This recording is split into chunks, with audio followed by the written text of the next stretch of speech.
قل هل ننبئکم بالاخسرین اعمالا، یہ ہے اس صورت کا عمود۔ کہیے ان سے کیا ہم تمہیں بتائیں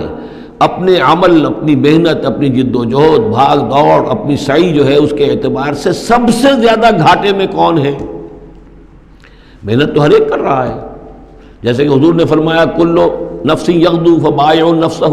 ہر انسان صبح ہوتی ہے تو اس کے بعد سے اپنے آپ کو بیچنا شروع کر دیتا ہے، اپنا وقت بیچ رہا ہے، اپنی صلاحیت بیچ رہا ہے، اپنی انرجی بیچ رہا ہے، اپنی اور ذہانت بیچ رہا ہے، شام تک بیچتا رہتا ہے اپنے آپ کو، کچھ کما کر لاتا ہے، بیچ کر اپنے آپ کو کچھ لے کر آتا ہے۔ تو یہ انسان جو ہے اس درجے اپنے آپ کو دنیا کے لیے انہوں نے بیچ دیا ہے اور ہماتن اسی کے لیے گم ہو گئے ہیں، لیکن اس بیچنے میں انہیں نفع کچھ نہیں ہے، نقصان ہی نقصان ہے۔ سب سے زیادہ خسارے میں کون ہے؟ الذین ضل سعیہم فی الحیات الدنیا، جن کی بھاگ دوڑ سعی و جہد دنیا ہی میں گم ہو کر رہ گئی، آخرت مطلوب ہے ہی نہیں۔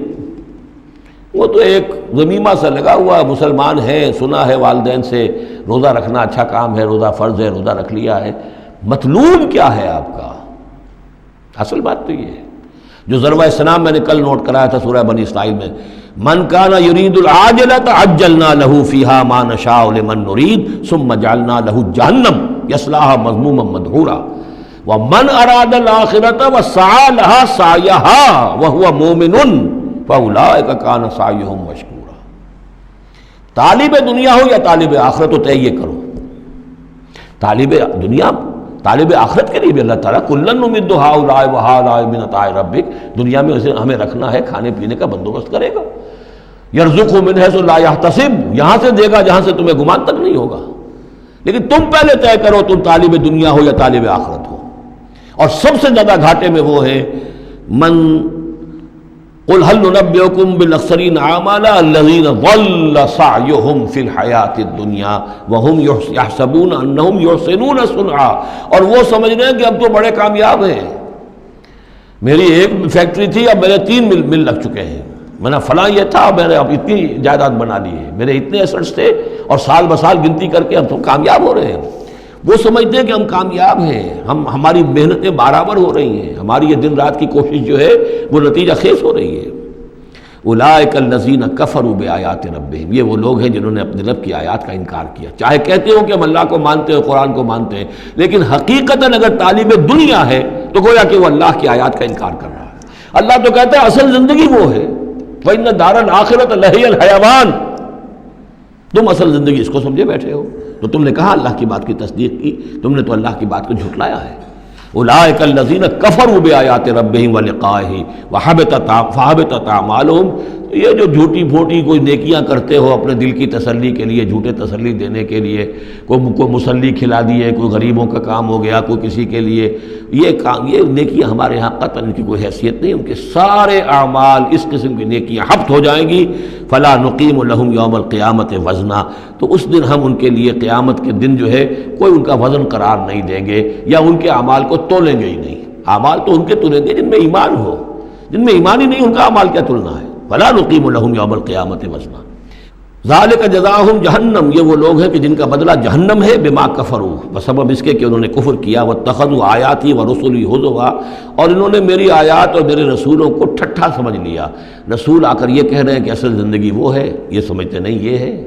مان لیا ہوگی آخرت، چلو دیکھا جائے گا، کچھ نہ کچھ تو ہے نا، کچھ نیکیاں بھی ہم نے کر رکھی ہیں اور کچھ بہرحال ہمارے بچانے والے بھی ہیں، ہم سب بھی جو ہیں آخر حضور نے شفاعت ہماری کر ہی دینی ہے۔ جیسے یہودی کہتے تھے کہ ہم تو یہودی ہیں تو ہم تو اللہ کے بیٹوں کے مانند ہیں، چہیتے ہیں، لاڈلے ہیں۔ اب وہ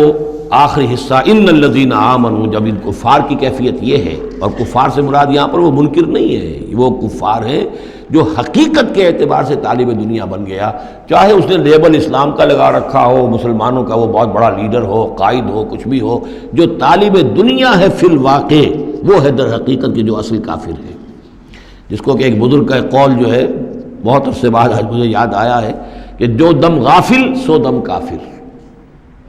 اسی طرح جو شخص طالب دنیا ہے حقیقت میں وہ کافر ہے، قانوناً وہ مسلمان ہوگا، مسلمان ہو، مسلمانوں کا لیڈر ہو، وہ پیر ہو، وہ کوئی بڑا عالم ہو، کچھ بھی ہو، لیکن طالب دنیا، اصل طالب دنیا کا ہے یا آخرت کا، یہ طے کرنے والی بات ہے۔ ان الذین آمنوا وعملوا الصالحات کانت لہم جنات الفردوس نزلا، اس کے برعکس وہ لوگ جو ایمان لائے اور جنہوں نے نیک عمل کیے، ایمان کے سارے تقاضوں کو بھرپور طور پہ ادا کیا، یہ وہ لوگ ہوں گے جن کے لیے ٹھنڈی چھاؤں والے باغات ہوں گے، ان کے وہاں پر مہمان نوازی نزل ہوگی، نزل ابتدائی، بڑی اونچی جو ہے اس کائنات کے اندر گیلیکسیز ہیں، کہاں کہاں پہ جنتیں ملے گی، اہل جنت کو اس کا آپ تصور بھی نہیں کر سکتے۔ اس میں تو یہاں تک آتا ہے کہ ایک اوپر کے درجے والے کو نیچے درجے والا جنتی ایسے دیکھے گا جیسے تم زمین پر بیٹھ کے ستاروں کو دیکھتے ہو۔ یہ پوری کائنات آخر کس لیے بنائی ہوئی ہے اللہ نے؟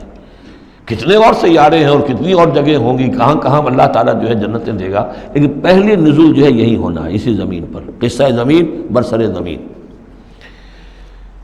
خالدین فیہا، اس میں وہ ہمیشہ ہمیشہ رہیں گے، لا یبغون عنہا حولا، اور ان کے لیے اور پھر وہ نہیں چاہیں گے کہ اس سے ان کو کہیں اور بھیج دیا جائے، یعنی یہ کہ جنت ایسی جگہ نہیں ہے جہاں جی اکتا جائے۔ آپ دنیا میں تو اچھی سے اچھی جگہ کا تصور کریں، مستقل رہنا پڑے گا طبیعت اکتا جائے گی۔ کشمیر میں جو رہتے ہیں ان سے پوچھئے کہ کیا وہاں خوبصورتی انہیں تو نظر نہیں آتی، سوئٹزرلینڈ والوں سے پوچھئے کہ یہاں کی بہت خوبصورتی ہے، انہیں تو کہیں نظر نہیں آتی، ان کے لیے تو مصیبت ہی مصیبت ہے، ہر وقت برف کے طوفان ہیں اور یہ ہے اور وہ ہے۔ لیکن یہ کہ ہمارے لیے تصور اور ہے۔ بدترین جگہ بھی دنیا کے اندر جو ہے وہ ایسی ہے کہ جہاں تھوڑی دیر کے لیے آدمی جائے گا تو وہاں اسے کچھ چینج کی وجہ سے کچھ ریکریشن ہو جائے گی، لیکن زیادہ دیر ٹھہرنا پڑے گا تو مصیبت ہو جائے گی۔ اور بہترین جگہ بھی وہ ہے کہ جہاں مستقل رہنا پڑا تو پھر یہ کہ وہ اس کے لیے بور ہو جائے گا وہ، لیکن جنت ایسی جگہ ہے کہ وہاں سے پھر آدمی کہیں ٹلنا نہیں چاہے گا۔